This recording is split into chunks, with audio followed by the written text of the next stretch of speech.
স্বাগতম তোমাদের প্রিয় চ্যানেল অধ্যয়ন। শুরু করার আগে বইটি খুলে রাখুন আর আমার সাথে পড়তে থাকুন।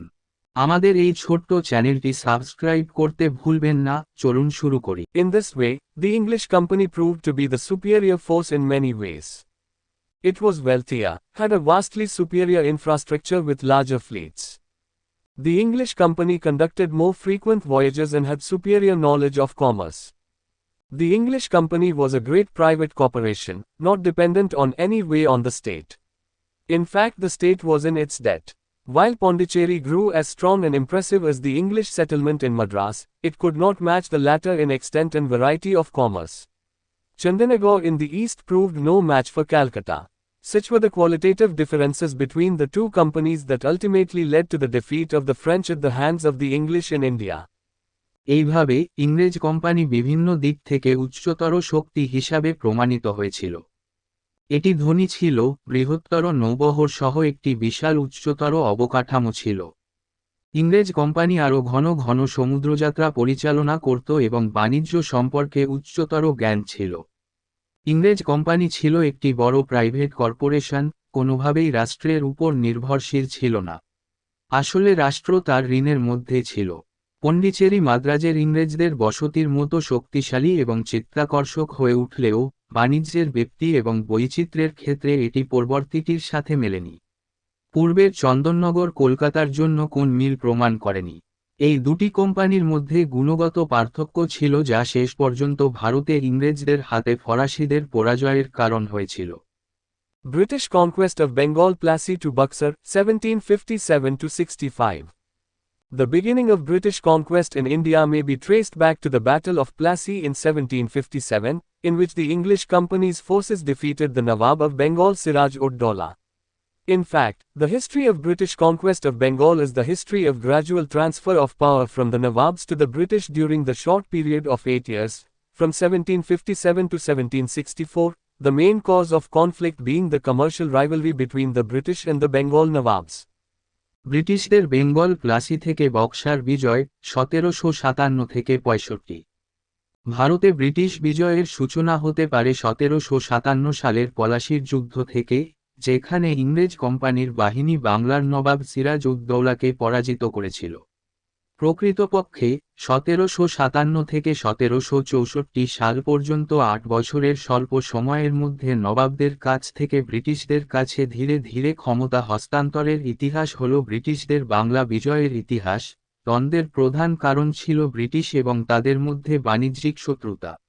বাংলার নবাবরা François Bernier, a traveler who visited India during the reign of Aurangzeb, wrote about Bengal. A popular proverb among the Europeans goes that the kingdom of Bengal has 100 gates open for entrance, but not one for departure. আওরঙ্গজেবের শাসনামলে ভারতে আসা পর্যটক François Barnier Bangla সম্পর্কে লিখেছেন, ইউরোপীয়দের মধ্যে একটি জনপ্রিয় প্রবাদ আছে যে বাংলার রাজ্যে প্রবেশের জন্য 100টি দরজা খোলা আছে, কিন্তু প্রস্থানের জন্য একটি নয়। Backgrounder. Since the 17th century, Bengal had emerged as a happy hunting ground of the Dutch, the English and the French companies who were attracted to Bengal mainly owing to its rich resources. In 1651, at Hooghly, the first English factory was set up upon receiving permission from Sultan Shuja, second son of Emperor Shah Jahan, the Subadar of Bengal.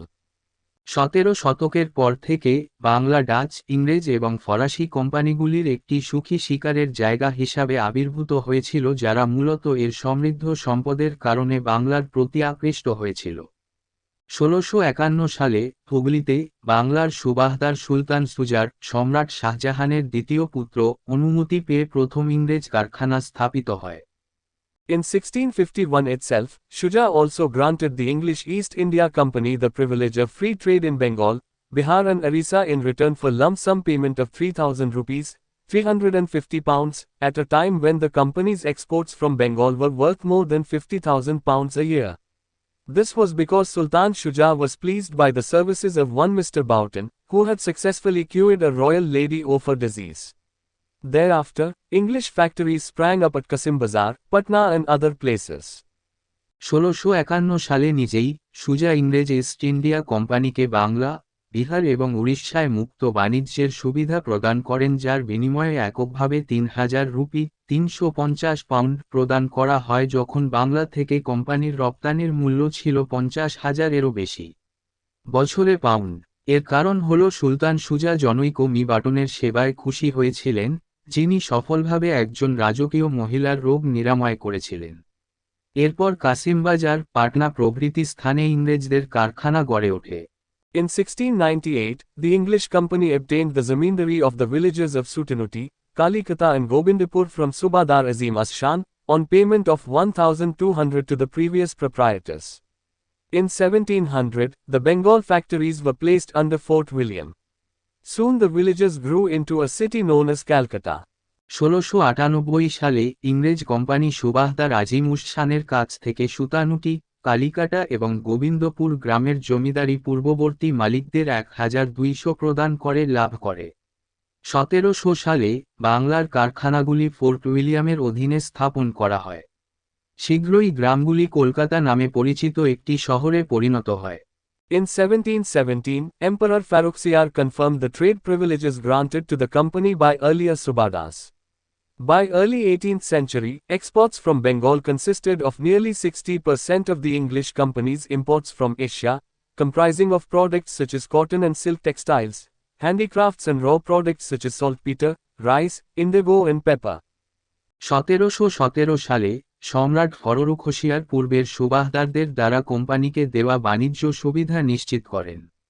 18 শতকের গোড়ার দিকে বাংলা থেকে রপ্তানি ছিল Asia থেকে ইংরেজ কোম্পানির আমদানির প্রায় 60%, যার মধ্যে ছিল তুলা এবং সিল্ক টেক্সটাইল, হস্তশিল্প এবং কাঁচা পণ্য যেমন লবণ, চাল, নীল এবং মরিচ। In 1717 itself, Farrukhsiyar appointed Murshid Quli Khan, the Diwan of Bengal, as Subadar or Governor, Nizam or Nazim, of Bengal, thus holding the post of Subadar and Diwan at the same time.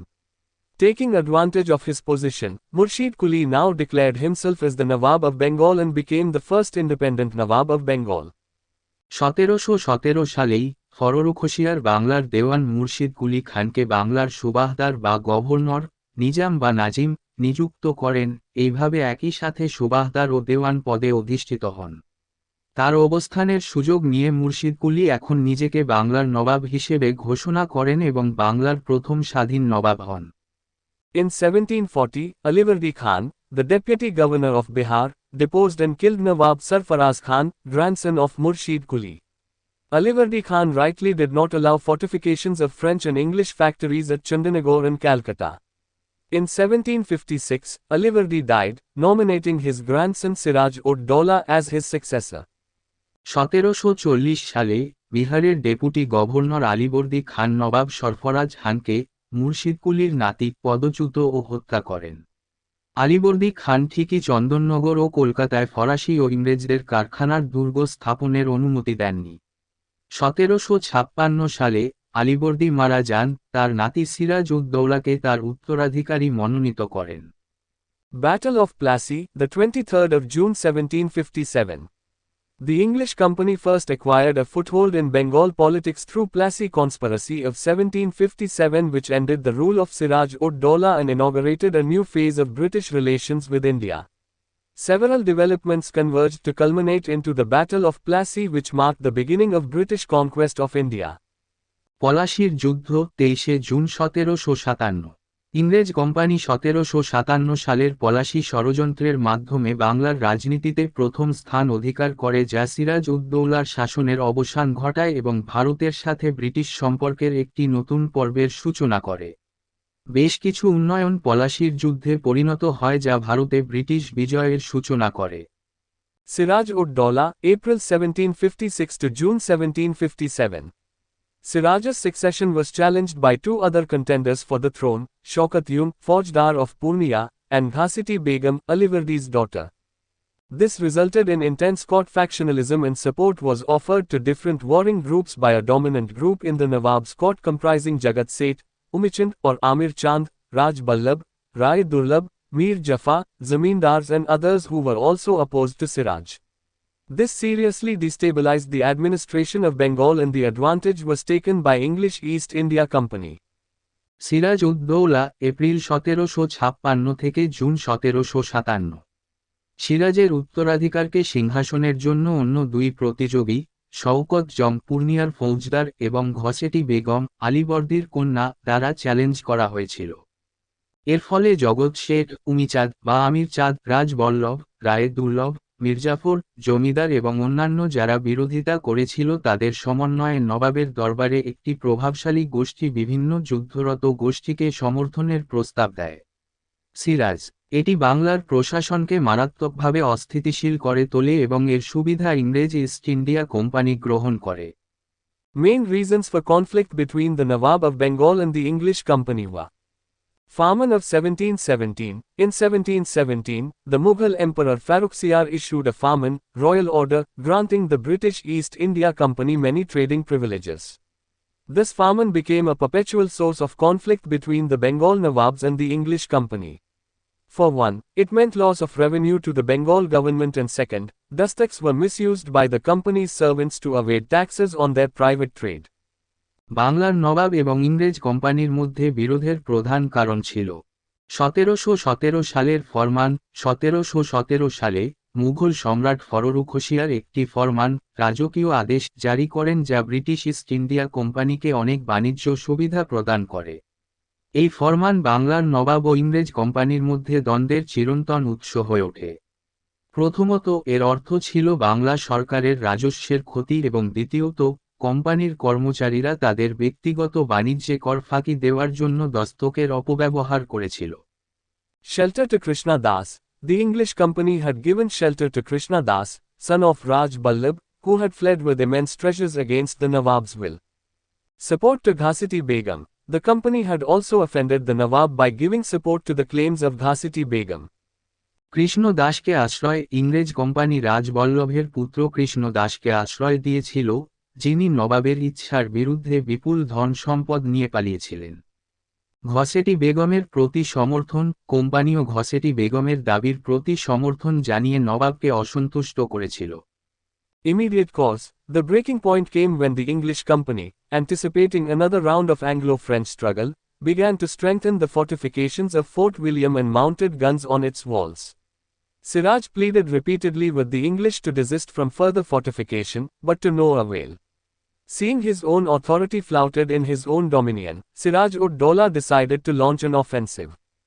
তাৎক্ষণিক কারণ, breaking point আসে যখন English company Anglo ফরাসি সংগ্রামের আরেক দফা প্রত্যাশিত fort উইলিয়ামের দুর্গকে শক্তিশালী করতে শুরু করে এবং এর দেয়ালে বন্দুক বসায়।